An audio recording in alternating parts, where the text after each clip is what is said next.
Right? I mean, it's like misting right now. It looks worse than it is. Yo, what's up? Welcome back to the Imperfect Action Show. Um, and on the show, we connect with 6, 7, 8 figure earners. We talk to them, and share a principle, a strategy, and a lesson. Um, Bring that information to you, so then you could take these principles, you could take these strategies, you could take these lessons, and you can get busy, right? So this week is actually book week, words week, and how you could take your power, take your information, and monetize that information. So what I'm going to do right now is I'm going to send a quick little link out to the community, let them know that we're on and popping. I had a guest for today. Uh, he's in the film industry, and I wanted him to share. Well, he is set to share how you can take your words and turn those into a film or production or something. But as you know, it's an imperfect action show. So if the guest is late or if they don't come on, we don't stop rocking. We keep it moving. So what I'm gonna do, like I said, share this with the community. So I'm doing that right now. We are live on YouTube. Pull up and chat with us. Okay. All right. So staying with book week, words week, content week. Um, what I want to do actually is I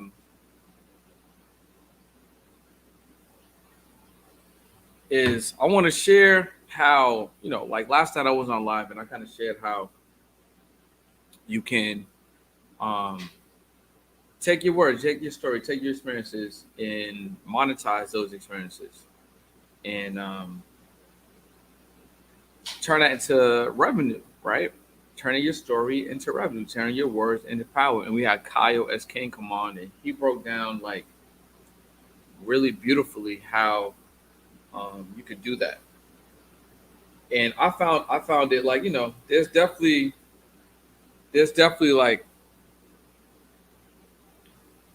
so I believe so I got so much going on in my mind right now. So I believe that it doesn't matter what you have going on, like your past, your story, your hurdles, all of that stuff. It doesn't really matter what you have going on. I really believe that you can turn that into um, an opportunity to monetize. What's up, bro? What's up? How's it going? Hey, man, I'm not gonna lie. I was concerned. I was like, where he's at? What's the word, bro? Man, I'm having some difficulties with my AirPods right now. It's all good. It's all good. Um, why Oh, don't there you, we go. There we go. yo, edit your name, turn that to your Instagram, so then people they can know how to lock in with you if you can do that. Oh I yeah, think oh that'd yeah. be cool. Um, and then while you're doing that, why don't you do a quick little introduction to who you are? And I just text the community, let them know that we're going live, and then I'm gonna shoot a quick little story real quick, and then drop the link on there so people on Instagram they can pop in if they want. Nice, nice, dope. Thanks for having me.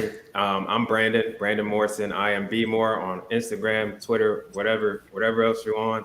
I'm a writer, director, producer, um, and I'm glad to be here to just share my story with you guys. 100%, bro. So, um, this week is really like writing. It's really like writing week. So Hmm. I had an author on yesterday. He produced I think about 6 books. Um, Hmm. and before that, I had another person on who's also a writer. And what I wanted to do, kind of like with this next wave of this show, is I wanted to have a theme, and I wanted to Hmm. bring people on underneath that theme to just overall bring more value to that week. You know what I'm saying? So people could really tap in and learn different ways of how they Hmm. can, take their topic and see what people are really doing, kind of getting to it and making an impact. So yesterday, Yeah. our guest was talking about how you can turn your words into power and profit. And I thought it was Mm. interesting to then bring you on because he was talking about how you could, just create a book and then just repackage that into other opportunities, speaking, curriculums, you know what I'm saying, like all types of stuff.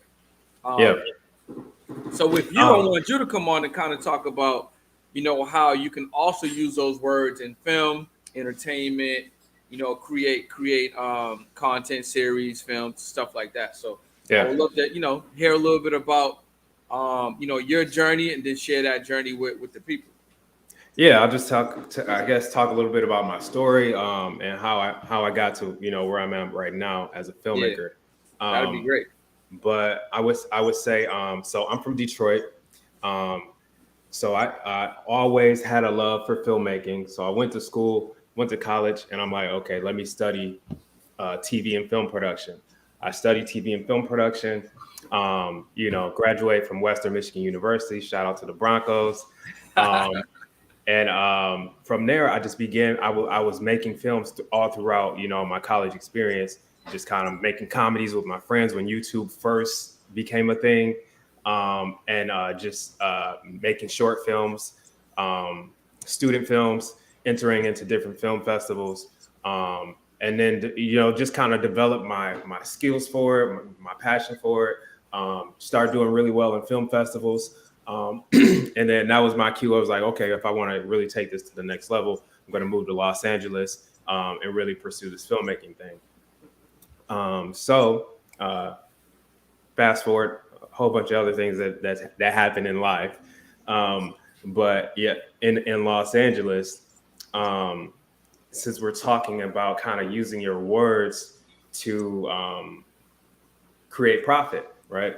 Um, I wouldn't consider myself just a writer, but writing is something that I think everyone should kind of have that skill, because whatever you're doing, you're using your words in your podcast, you're using your words in the content that you create in your marketing copy. Whatever it is, you're going to have some kind of writing skills, or someone on your team that you can talk about what you want to be written. Um, so I'm not just a writer, I'm a filmmaker, and I want to express to other writers that we should all be looking beyond just being a writer. Because what happens a lot in Los Angeles is that you'll come here thinking that you're just going to be a writer, and then you'll just be a broke writer. You feel Yeah, me? yeah. So and we're talking about making profit. So we don't want, what I'm saying, we don't want that to be the case. So yeah, there's different ways that you want to use your skills. If you have different skills, you want to use those so that you can create, the revenue to support what you're doing. But ultimately, turning your writing into content and monetizing the content is kind of the business model that I, push the most, so that we don't run into that problem where a lot of us are here, just being struggling artists. So looking to put your words together, right? What's the structure difference from like if somebody is writing a Mhm. book or they want to take those words and write for like a film or a series or something? What does that look like? Yeah, Because I know if some people already feel like it's already obstacles in their way just to put a book together. Now they're like, how can I then interpret that into like a project that looks like a whole nother hurdle? So what does that yeah, look like? yeah. Just like I don't like to get too deep into structure, but you do want to have some basic like format together. You want to know kind of where you're going. I always start with the Save the Cat model, and if you haven't Save read the cat. Save the Cat, it's a book that every screenwriter should get. It's called Save the Cat. I forget who the author is, but just Save the Cat. It's like one of the most popular screenwriting books that you can get. And basically, what the theory of this book is, very early on in your story, you should make your main character, your hero character, do something nice as in save a cat, so that your audience can then fall in love with your character, and have a reason to like them and root for them throughout the rest of the story. So okay, save the cat, and then they talk about lots of other points and beats that you should follow and how to structure your film. So I will leave that up to them, but Yeah. I do kind of go with a 3-act structure. Okay. Um, and then so the first act is basically I'm setting it up. I'm giving you all the information that you need on why are you here. And then that second act, I'm following that up with this is the journey to their goal, the journey to your goal. Like, why am I here? And what's the journey to the goal? So your second act, you're just talking about all the things that they have to do to get to their goal. And then that third act is the resolution. It's what happens once they realize their goal. And I'll even go further from class, because I did go to school for film. Yeah. And I also will recommend don't go to film school. Okay. All right. Do not, if you are an aspiring filmmaker, I would recommend, like, do not go to film school unless one, it's free. Okay, if it's free, yeah, go. And two, if you are going to one of the most prestigious film schools that there is, like USC or New York Film School, like, only if you're going to the most prestigious ones should you go, because the benefit of those is, like, when you come out of them, or while you're in them, you have such a vast network of people that you can call on or work with, or it's just a membership card at that point. It's a country club card. Yes. So I would recommend it, like, okay, if you're going to go to, like, the very best ones, yes, go. Or if you can go for free, yes, go. Otherwise, you're going to come to Los Angeles or New York or Chicago or Atlanta or anywhere where they're making films, and be able to intern on a set and learn, like, more in interning in 30 days that you would learn in 4 years, Gotcha. So, yeah. But since I did go, I mean, you went, and maybe you wouldn't even know that if you didn't go. Right. I wouldn't know that. But from going there, and then I'm here, and then I'm first of all, in film school, a lot of times the instructors are people that don't make films. They're just they're just professors. So they can only teach you as much as what's inside the book, or what's on YouTube, or what's on, what's on the internet, which you can go and do for yourself. You can buy the same books and you can teach yourself. You can read the same articles. You can do the same research on your own.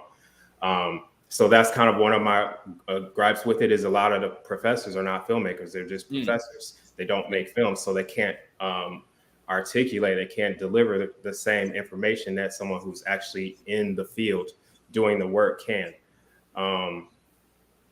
Another thing is, so I learned that from when I got on a set, I was able to see how all parts move, how the whole business worked, and just learn more things. I even just making my own films before I got on a professional crew.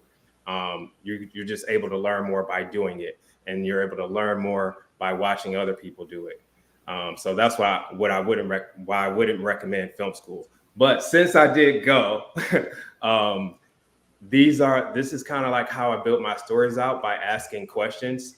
So I like to build my screenplays out in scenes, like scene by scene, and I like to ask, like, these 6 questions, because this is something that was taught to me, like, okay, ask yourself these 6 questions as you go. So the first one is, like, okay, what is this about? The second one, who is it about? Who is it about? Once you define who is it about, then you want to ask, okay, so what do they want? Once you define what do they want, then you want to ask yourself, well, why can't they get it? And then once you define why can't they get it, so what are they going to do about that? Once you define what they're going to do about that, why doesn't that work? Why doesn't that work? is that leads you all the way into where you're coming to your third act. And so it's like, how does it end? What do they finally do that they've never done before? And those are the 6/7 kind of things that as a screenwriter or as a storyteller in general, you want to be able to answer all of these questions. If you answer all of these questions, you're going to have probably a pretty powerful story. And followed save the cat motto. Got them all down. Mm-hmm. I feel like I'm about to write something now, bro. I got the game right now. yeah. So you're able to ask yourself these questions. You get these answers. Does that give you like a baseline format at this point? Yeah, this way. If once you answer all these questions, you should have a solid outline. Your story will be all the way complete. I basically do these. I answer these questions, and then I go through and I separate them into three separate chunks. Because this will be outline, like paragraphs outline, you explaining all of these 6.5 questions. And you'll have your outline. So I just take my outline and I just start to fill in the dialogue in between that. It should be pretty strong. Once you finish that, it should be pretty strong. I'm like, okay, I know what this is about. I can explain this to someone. I can make a pitch deck about this. Yep. How easy would it be for you to then take? Yeah, how easy would it be for you then take these steps, fill out your outline, and be able to create a project around this? Can you hear me? What's going on? I don't know if you can hear me still. You can't hear me? You lost me? Lost the audio? Hold on. I don't hear you. Oh, I can hear you. Test 1 2 1 2 1 2. Brandy, I see you. What's going on? You hear me? Yeah, I can hear you. Yeah, I can hear you. Can you hear me now? All right, try now. What about now? All right, now you're on mute. Hold on. Let me unmute you. Yeah. All right, boom. Can you hear me? Yeah, sorry about that. Something going on with my AirPods. I don't know. Yeah. It's all good. So what I was saying is, once you have this outline, you fill everything out. You have your layers in there as well, right?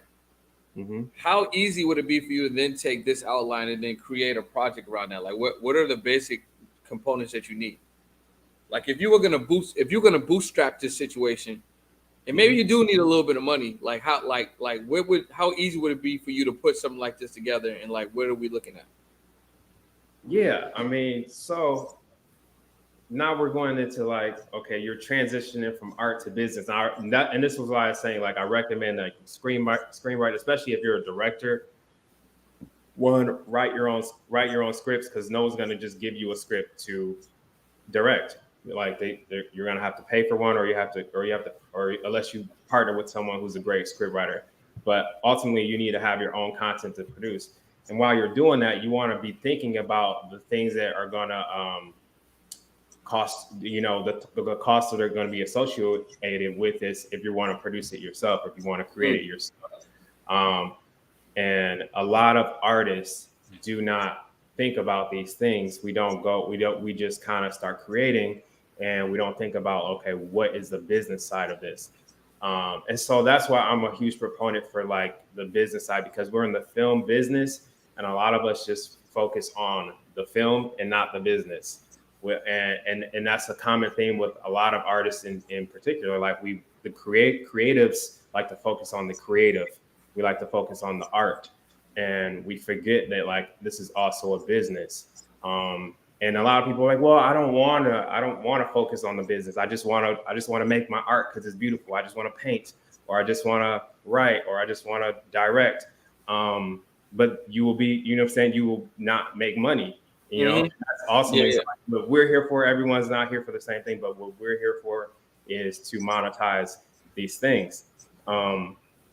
So, and I use the example because you wouldn't start a pizza shop and not understand the pizza business. You know, you're not going to just start a pizza shop and say, well, I got my great grandma's recipe and I'm just going to focus on making sure that that is the best recipe ever and it's going to be beautiful. You know, you can't just do that. You have to do your research. You have to figure out like how much is this going to cost, how much Yep. am I to return, how much, like market. I got to figure out how I'm going to market this, how I'm going to create content. All of these things is what I'm pushing for more screenwriters to be involved in. Run yourself like if you like a pizza shop. Yeah. Um, Research the competitor, like do the research, be educated on the business of it. So taking an outline like this, you want to like, well, I can only speak for like what I've been able to do or what I've learned to do.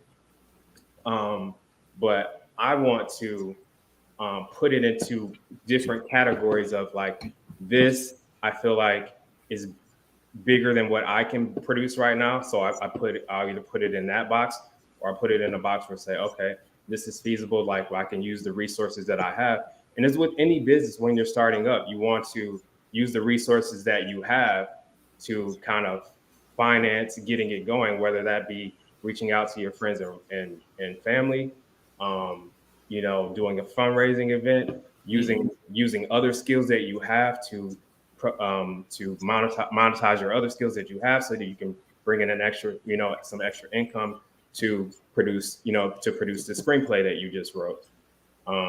So put it into a category. Well, this is feasible. This is not feasible. This is maybe. And then I figure out, okay, I'm gonna shop this around. Maybe I'm gonna send this to people that I know have a little bit more financial backing, so that this can get produced at a higher level. This one with my friends and my family, we can go in on it together, and we can figure out like how much this is gonna take for us to do it. So you want to be writing with that in mind, like, okay, I don't want to add too many explosions. Yeah. I can't do Fast and Furious, So, Or maybe if you do, you got enough of the budget for one, so you got to get it right the first time. right. So if I can't do Fast and Furious, I'm keeping that in mind when I'm creating the story. Or else if I am trying to do Fast and Furious, I'm keeping that in mind for when I want to give this to an investor or give this to a studio or a network that has the budget to produce something that on that scale. So you just gotta know where you're at, and you know what I'm saying, and categorize it and be realistic about what's possible for yourself, and then also bet on yourself. Put your own money in to get it done, because there's ways to only use your own money when you know that you can return it. Or when you know that there's a good way to return it. I think it's otherwise you want to use the other people's money or the bank's money. I think it was interesting what you kind of threw out there, and this is what I picked up from it. These projects are like individual businesses. Yes, each screenplay should have its own LLC. Yeah, yep. That's what I picked up from it without really like asking you that question directly. What I picked up is each screenplay, like you said, is his own LLC with its own budget. Yes. Right. It has its own accounting. It's going to have its own set of partners or contributors to the project. And it's going to have its own set of, checkpoints, goals, objectives. Yes. And it's going to be completely different from the previous one that you did and whatever new idea you have coming up. Yes. And you're saying that perfectly. Yep. And if you are in a great advantageous position, or you and partners, you guys have pretty stout or decently set up personal credit, you can get business credit for this LLC. Yes. And get it funded by a bank as well as some partners, which will take the leverage off of you Absolutely. And a responsibility, you'll have, the time that you have to invest in the film. So you have some time to get some money back. But by doing that and building business credit around the LLC, Hmm. you could fund the project yourself. Absolutely. And That's and fire, then bro. once you have the distribution secured, that where you got the funding from is going to want to give you more funding for the next one. So each Yeah, one that I'm doing, I make one so that I'm able to make the next one. I'm not making one so that I can like, oh, this is going to be the biggest thing ever. It's going to be the Matrix, and I'm just going to make one and retire off of that. Like, no, you're making one to set you up to make the next one, to set you up to make the next one. And that's the over umbrella company. That's yeah. the umbrella company of each screenplay having its own LLC. I like that, bro. I mean, that's literally what I picked up from it. And I've never thought about film like I never looked at film like that. Mhm.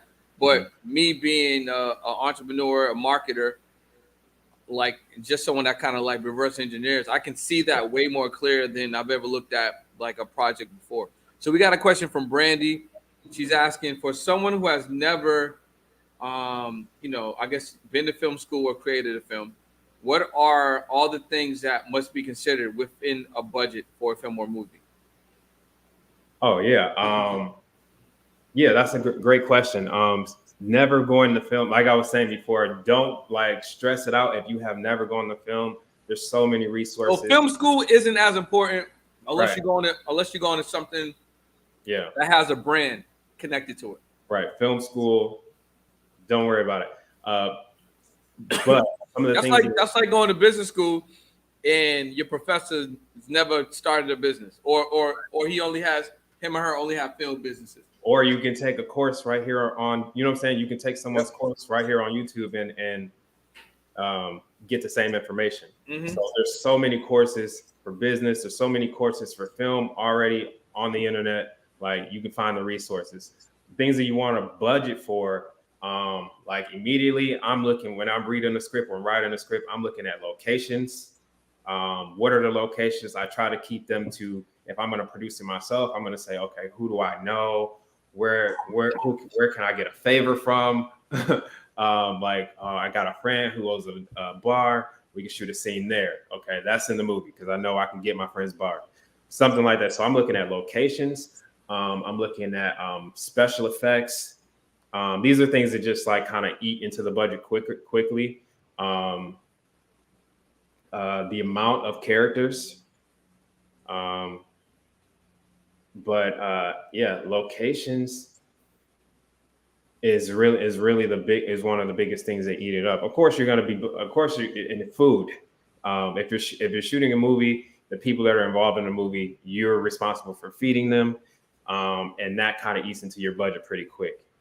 Um, What about equipment? Equipment, Camera? What do you need? yeah, Or is it all kind of bunched together, or is it like different types of equipment? no equipment. It's equipment, the camera crew, the actors, the locations. You might need vehicles. You might need cars. Um, you're definitely gonna need food and crafty. Um, these things, like if you want to try to bundle as many things together as you can and get people that are resourceful. In my experience, um, in indie filmmaking, I could say in indie Yeah. filmmaking. So if I'm bringing in my camera team that has equipment, or I'm bringing in I'm renting equipment that comes with a great package, and maybe someone on this, and maybe they'll send someone that can help out with setting these things up too. So it's kind of just being resourceful. What about anyone? So you mentioned, let's just review with the things that you mentioned, right? You mentioned location, special effects, characters, food, camera crew, vehicles, film equipment, the actors, right? What Mhm. about anyone on the actual team that's behind the scenes? Dude, like who's the man? What essential pieces do you bring on to help manage the project that you may need to hire, outsource, or pull a favor for? Yeah. So the key players in a film is like of course, you start with the writer and the director. Um, and then from there, you're bringing in maybe the producer, the executive producer, and the producer. The executive producer is usually someone who is bringing financial backing. The producer is someone who is going to run the show. They're going to be the project manager almost. They're going to put all the pieces together, basically hire everyone else that you're going to need on this team. And have a vision for have a vision for this film on how they want to see it put together. So they might even bring in the director. They might bring in they're gonna find an editor. They're gonna find the crew.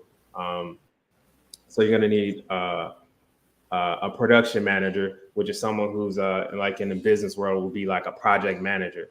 They're responsible for facilitating the communication between all the departments, because you're going to need a makeup department, wardrobe, hair.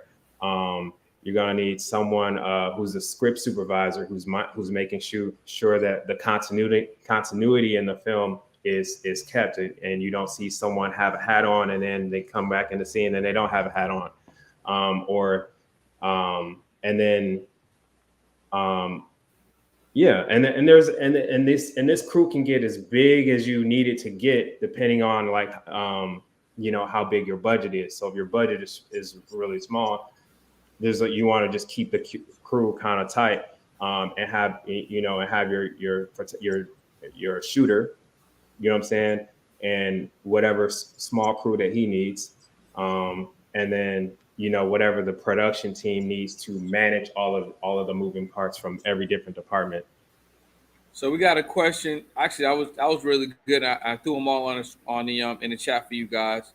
Quick little recap: your key players, writer, director, producer, your EP, editor, production manager, which for me that just makes total sense. Makeup person, wardrobe, hair, script supervisor, and then like you said, you can the team can be as large as you need, because maybe you need somebody to do some stunts, maybe you need a key grip, maybe you need somebody to clean up or whatever, yeah, and stuff like that. So we got another question. This one's from David. Shout out to my guy David. So he asks, how do you take loose ideas for a short film, turn that into a script? Then what stops that person who helps from stealing your idea? Well, loose ideas, I take my ideas, I write them all down, and then I try to formulate them using the method we talked about earlier. Asking those questions. We're asking discovery questions. Those questions help you form your idea better. Like, oh, I got an idea. What if we did a movie like, I don't know, whatever. But you get ideas. I write them in my notes, and then when I have time, I start to break it down each level of what that's going to look like, and then that helps you to have, okay, this is an actual formulated idea. We have something solid, that this is a story now. If you do nothing else, once you finish that, you have an outline, and that like really makes it real in the universe. So like take your idea and form it, and then once you form it, it's like these are like key creative principles from the beginning of time. Like, form your idea. Once you form your idea, it's real in the world, and you do want to show it to people. Like you want to show it to someone. Like it helps to get other people on board. It helps you to communicate what it is better. It helps you to figure it, because people are going to ask you questions about it that you might not have thought of. So you want to show it to people. You want to get feedback, so that you can see, okay, where there might be holes in my story, or how I can improve my story. If you're trying to get your idea to maybe a network or a studio or a producer to help you create it, I would say, like, don't be scared that someone's gonna steal your idea. Like, lose all fear of that. Like, a lot of, because I used to have that too, and I know a lot of other filmmakers and writers have that. Like, oh, what if I send my idea over to Tyler Perry and he takes it? He's not. You know what I'm saying? Like they're not, for the most part, they're not like most people are not going to do that. You have, I mean, you also have to be a good judge of character and kind of read the person that you're working with and decide, you know, and decide, okay, do I want to exchange information with this person? Do I want to send this person my things? Like you use good wisdom and use good judge of character. But for the most part, I would say lose all fear of that. You have to send your films, you have to send your work out to people. um, it's the only way. You have to put yourself out there. You have to go up to people, shake their hand, introduce yourself. Like, you know, with any other business, you have to put yourself out there. Who's gonna say like, okay, I'm running a pizza shop, and I want people to taste my recipe, but I don't want them to, you know what I'm saying? I don't want them to steal it. You don't want them to steal it, but if someone's gonna steal it, then that's kind of just on them. It's inevitable sometimes. But for the most part in this industry, people aren't doing that. If they have the ability to produce the film without you, they probably already have 100 films on their desk that they could do. You know, they don't need your film. That's what I'm trying to say. Like, I know we think that our film is the one, it's the greatest one ever, but it's not. You know what I'm saying? So like, if I'm gonna send my film out to Disney, Disney's not going to steal my film. They might, but that's kind of like the risk that you have to take. But for the most part, they don't need to. And then the people that do, like, you almost want them to steal your film, because if you protect yourself in the right way, have your stuff copyrighted, have it registered with the Writers Guild. Um, there's so much protection for writers that that you will, if they go and make your film and they steal it and they make it without you, you want them to make it without you. You want them to put it on Netflix or put it in a theater, and you want to wait for it. You want to tell everybody to go to that theater, run it up, and then you want to call your lawyer and say, Yep. "Hey, go get it." Because like when that does happen, the chances that you're going to win, if they really stole your film, you will win. So a lot of like bigger companies won't do that because they are making sure that they have the rights to this film. They have a legal team in place. They're making sure, like, okay, do we have permission to make this film? Has the person that wrote this film, do we have an agreement with them? They're not going to do it because they don't want to get sued. Yeah. And if they do get sued, they're most likely going to lose if you have just one email that says that I did it, you know? So Yeah. if someone steals it, I have friends that someone has stolen their work and they got a check. Okay. So let me ask you a question. And they got a bigger check than they would have gotten had they made it themselves. You see what I'm saying? So you want someone to bigger than you to make your film, put it out, make a whole bunch of money, and then you call them after they make a whole bunch of money. Yeah. So my question with that is, it kind of brings up, like, so Mike Tyson recently was talking about how like Hulu made that series about him, and they didn't include him in the series. So how does that work? When you're a public figure, is it just like kind of like carte blanche for people to be able to like write stories about you and produce their own content without you, not necessarily pay you or include you? Like, how does that work? You know what? I can't really speak to that. I'm not sure of the legalities on how that works with like his name and likeness, them using Yeah. that. I'm sure there's some kind of protection for that, but I'm not exactly sure. Like we need a lawyer on this call. Yeah, I thought that was very interesting. My sister is an entertainment attorney, so Yeah, if anybody needs like that's a good one. You might need to bring her on here. Yeah, no, that'd be a good one. So yeah, if you guys got any other questions for B More, drop them in the chat. We are about 9 minutes after our 30-minute slot. He was a little bit late. I'm gonna give him some grace. So I was technical difficulty. I gotta log into this earlier so I don't have that problem. It's all good. So let's set the call real quick. So I'm on with B More, and he's just breaking down different ways that you can get in the game with simple methods. Taking your words, right, as it's still Writers Week, I wanted to bring some interesting people on to share with you guys how you can repurpose your actual brilliance, the ideas that you have, the stories that you've experienced, the stories that you're coming up with, and turn that into different assets, Now we're just in the film, right? So I thought would be amazing to bring him on so he could share his experience. And he already got me thinking about how, these ideas that we have, how we can turn these into projects. And I thought it was really, really interesting to figure out exactly what you need behind the project, and then learning through you sharing that they're really individual businesses. You know what I'm saying? Mm-hmm. So I thought that was cool. Um, and I just wanted to preface that with saying, um, what else is important for people to note when thinking of creating a project? Is this something that a lot of people like just don't think about, right? You have mentioned before, a lot of creators and writers, they just focus on being creative and writing. They're not really thinking about the business side. But is this something else that is kind of like ignored until it's like, oh, this is important. I need to do this. Is there something else that potential brand new to the film industry trying to put a project together that ends up being like a sticking point? Like, yo, I should have known this.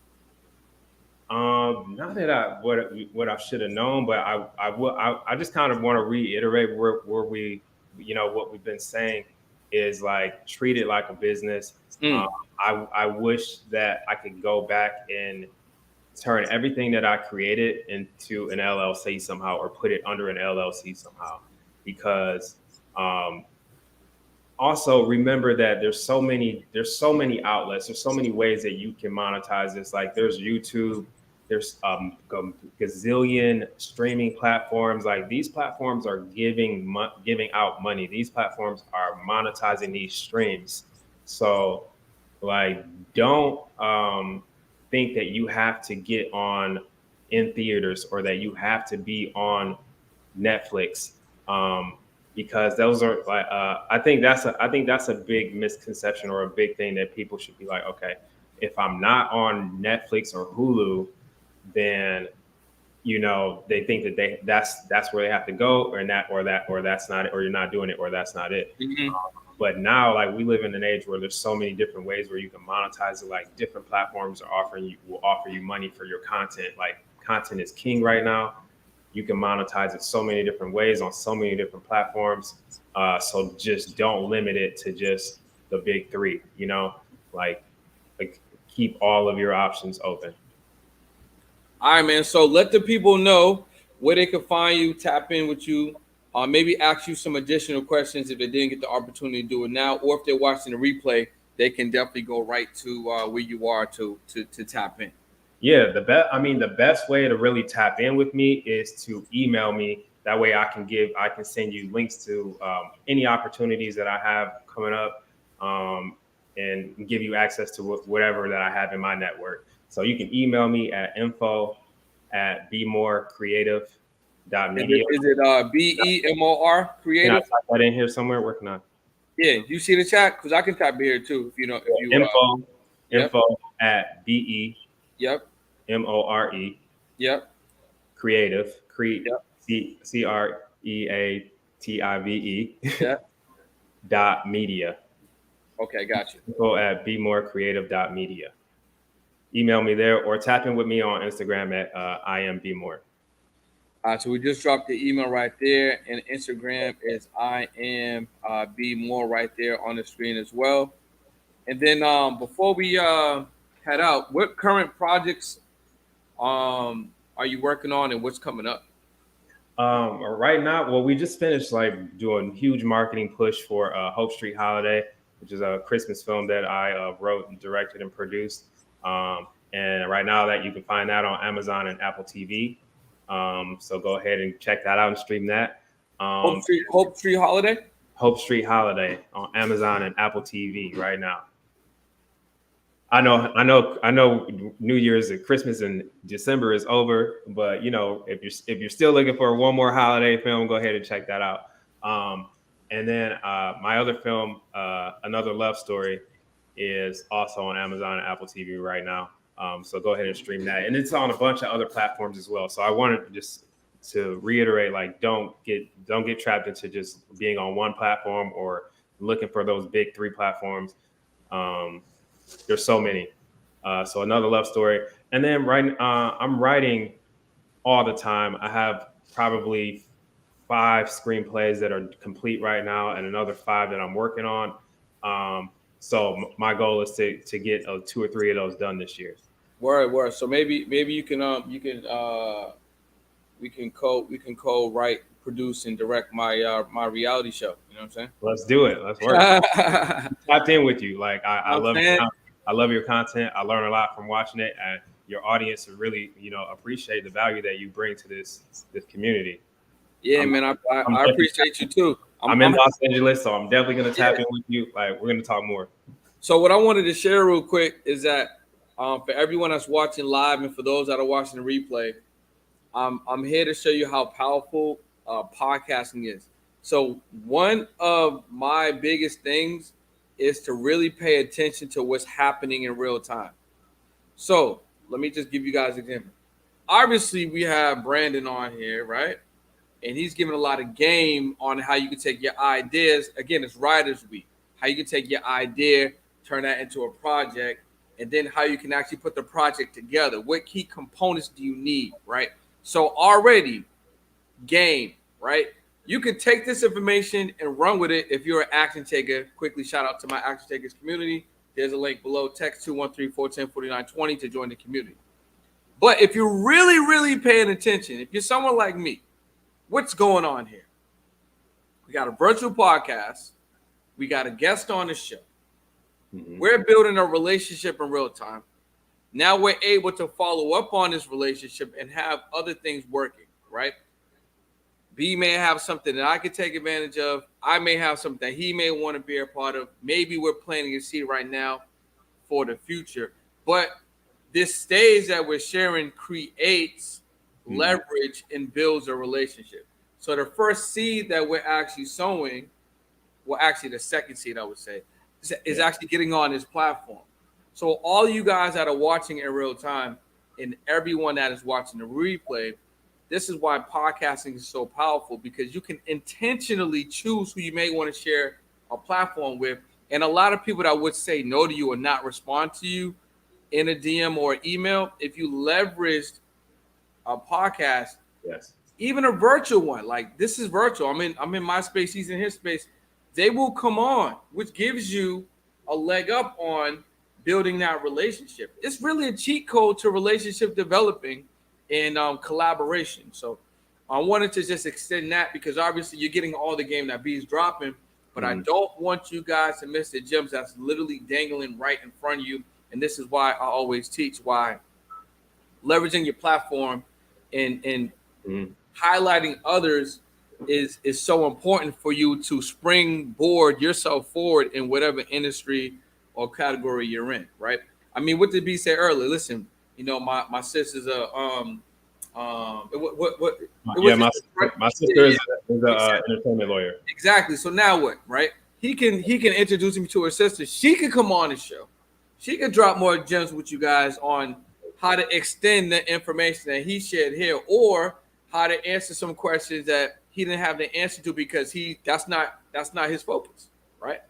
And that's how relationships happen. So I'm grateful and thankful for the gems, but I don't want you guys to miss what's happening in real time right in front of you, which is why it's so important that you guys take advantage of these opportunities.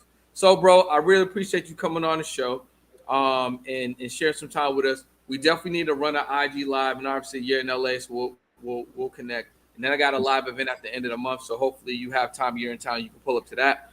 But yeah, I want you guys to follow at Be More. I am Be More on Instagram. Check Please out do. Hope Street Holiday. Check out another love story. If you're on the text community, I'll probably text those links out so you guys could check them out. Like I said, if you have any other questions, just hit him in the DM or check out his email, right? Yes. Email is info@bemorecreative.media. Don't write info@bemorecreativemedia.com. I know you'll probably write that. Don't do that. info@bemorecreative.media. And I look forward to tapping in with you guys tomorrow on another show. On another episode of the Imperfect Action Show. Man, thanks for having me. This was great. Yes, sir. Yes, sir.